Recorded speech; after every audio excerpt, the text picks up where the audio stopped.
বেঁচে গেছে খালি আমার একটা হেলমেট পরেছিলাম বলে। মধ্যযুগের বর্বরতাও এদের কাছে লজ্জা পাবে।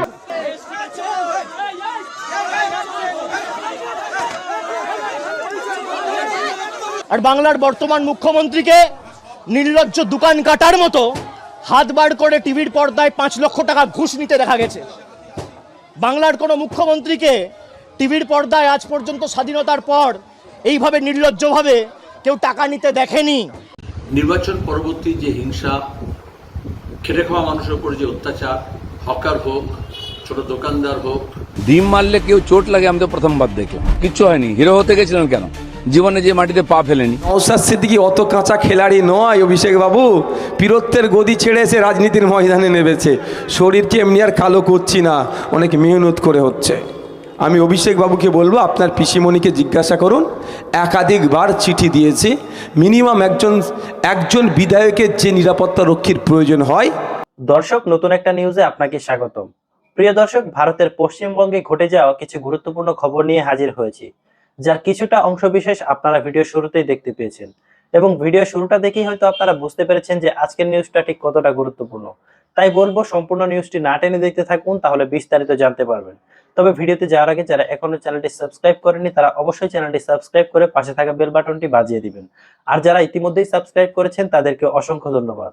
তো চলুন দর্শক, ভিডিওটিতে একটি লাইক দিয়ে ধারাবাহিকভাবে আমরা পর্যায়ক্রমে সেই ভিডিওর আলোচনাগুলো দেখে আসবো। জামা, প্যান্ট, কাপড়, জামা, মহিলাদের জামা কাপড় ছিঁড়ে দেওয়া হয়েছে। পুরো ঘটনাটার ভিডিওগ্রাফি হয়েছে।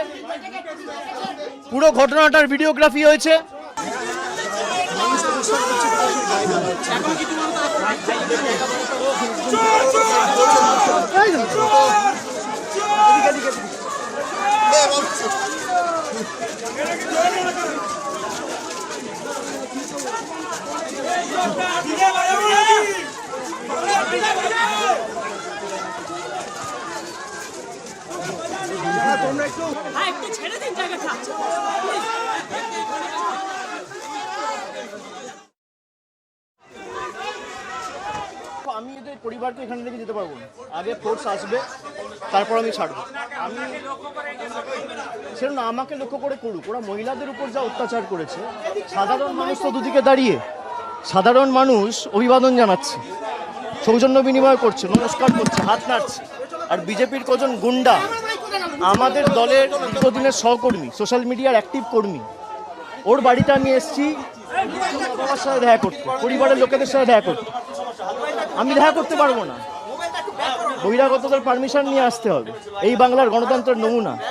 জামা, প্যান্ট, কাপড়, জামা, মহিলাদের জামা কাপড় ছিঁড়ে দেওয়া হয়েছে। না, আমি দেখা করতে এসেছিলাম, কিন্তু এই পরিস্থিতিতে আমি পরিবারের বৃদ্ধ বাবা মাকে ছেড়ে যেতে পারবো না। কিচ্ছু নেই। এবং আমার কাছে হোয়াটসঅ্যাপ রয়েছে, হোয়াটসঅ্যাপের কমিউনিকেশনের স্ক্রিনশট রয়েছে। দেখুন, এখানে মিডিয়া রয়েছেন, তাও চাল ভাঙার চেষ্টা, ঘর ভাঙার চেষ্টা, দেওয়াল প্রায় ভেঙে দেয়, জানলা দরজা ভেঙে দেয়। আমি আমার কাছে সব রেকর্ড রেখে দিয়েছি। পুরো ঘটনাটার ভিডিওগ্রাফি হয়েছে। হোয়াটসঅ্যাপের মাধ্যমে জেলা পুলিশ সুপার, আইসি সবাইকে আগে থেকে অ্যালার্ট করা হয়েছে যে এখানে কিছু বহিরাগত লোকেরা জমায়েত করেছে, আপনারা ফোর্স পাঠান, ব্যবস্থা নিন। একজন পুলিশের প্রতিনিধি নেই, একজন। আমরা ভয় পাওয়ার লোক নই। সিপিএমের 34 বছরের অপশাসনের কাছে তৃণমূলের কর্মীরা মাথা নত করেনি। বিজেপি যদি ভাবে ধমকে চমকে আমরা ঘরে ঢুকে যাব, তারা মূর্খের স্বর্গে বাস করছে। কিন্তু যে পরিস্থিতি আজকে এরা তৈরি করেছে, আমার মনে হয় সিপিএমের বা ওই মধ্যযুগের বর্বরতাও এদের কাছে লজ্জা পাবে। যেভাবে মানে মাথাটা বেঁচে গেছে খালি আমার একটা হেলমেট পরেছিলাম বলে। আমার এখানে যারা সহকর্মীরা ছিল, এরা বুদ্ধি খাটিয়ে একটা হেলমেট, দুটো হেলমেট জোগাড় করে রেখেছিল, বললো দাদা এটা মাথায় পরে নিন। আপনি দেখুন আমার জামা কাপড়ের অবস্থা। 15 বছর, চশমা ভেঙে দিয়েছে, ঘড়ি টড়ি প্রায় একদম ছিঁড়ে, বেল্ট টেল্ট সব ছিঁড়ে দিয়েছে। পুলিশ নেই। আমি সংবাদ মাধ্যমের প্রতিনিধিদের বলবো যে এই প্রশ্নগুলোই আপনাদের তোলা উচিত।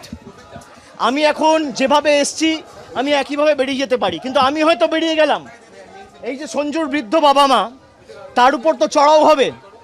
এই ছেলেগুলো, এই বখাটে ছেলেগুলো, যাদের পেটে ঘুষি মারলে কখ কখ বেরোবে না, আমাকে বাইরে থেকে স্লোগান দিচ্ছে চোর। আর বাংলার বর্তমান মুখ্যমন্ত্রীকে নির্লজ্জ দোকান কাটার মতো হাত বার করে টিভির পর্দায় 5 লক্ষ টাকা ঘুষ নিতে দেখা গেছে। বাংলার কোনো মুখ্যমন্ত্রীকে টিভির পর্দায় আজ পর্যন্ত স্বাধীনতার পর এইভাবে নির্লজ্জভাবে কেউ টাকা নিতে দেখেনি। একমাত্র এই বিজেপির মুখ্যমন্ত্রী বর্তমানে, যিনি চুরি জচ্চুরি করে মুখ্যমন্ত্রী হয়েছে, যার মাথার উপর ইডি সিবিআই কেস ঘুরছে। Sir, we have seen that you also attacked. During visit, you are also attacked. No CAPF are there. Sir, what's Nothing. They want to kill me. They want to kill me. এরা আমাদের প্রাণে মারতে চায়।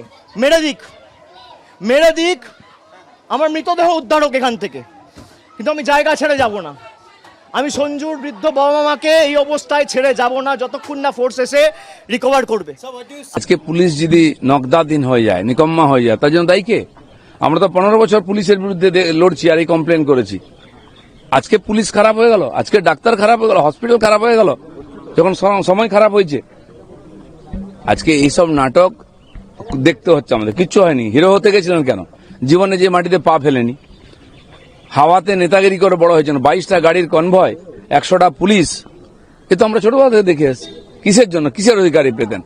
যখন আমার গাড়ি ভাঙতো, আমাদের কর্মীরা সুসাইড করত, যখন পিটিয়ে মারা হতো আমাদের কর্মীদের, ওদের নেতারা কুণাল ঘোষ, ববি হাকিম স্টেটমেন্ট দিত কি জনরোষে বিজেপির লোকেদের মেরেছে। দেখুন জনরোষে কি বলে, কাকে বলে। আর যখন সুইসাইড করতো আমাদের কর্মীরা, বলছে বিজেপির লোকেরা হতাশায় সুইসাইড করছে। তোমার কাউন্সিলর সুইসাইড কেন করলো? কেন বাড়ি ছেড়ে পালিয়ে যাচ্ছ? পাবলিক রাস্তায় কেন পেটাচ্ছে? আমি বলেছি বাকি নেতারাও সাবধান থাকুন, রাস্তায় বেরোবেন না, জামা কাপড় খুলে বাড়ি পাঠিয়ে দেবে। বাজারে ইতিমধ্যেই ডিমের দাম বেড়েছে। খোলা বাজারে ডিমের দাম ডজনে 6 টাকা বেড়েছে। এটা কি এই এত ডিম যদি এত টিএমসি নেতাদের উপহার দেওয়া হয়, তাহলে ডিমের দাম তো বাড়বেই। ওরা বলেছে আমরা ডিম দিয়ে অভিনন্দন জানালাম, ডিজে বাজাতে এসেছি। কারা বলেছিল দুপুর 12টার পরে 4টে ডিজে বাজবে? তোদের কোন বাপ আছে দেখবো আমি রক্ষা করে, কার বাপ কাকে বাঁচায় দেখো এবার।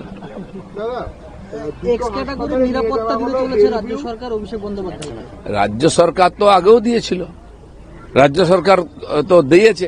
আর আমাদেরকে রাজ্য সরকার কোন, আমি এমএলএ ছিলাম, আমাদের এমএলএদের জন্য ভিক্ষা করেও সুরক্ষা দেয়নি, তাদেরকে মারা হচ্ছিল।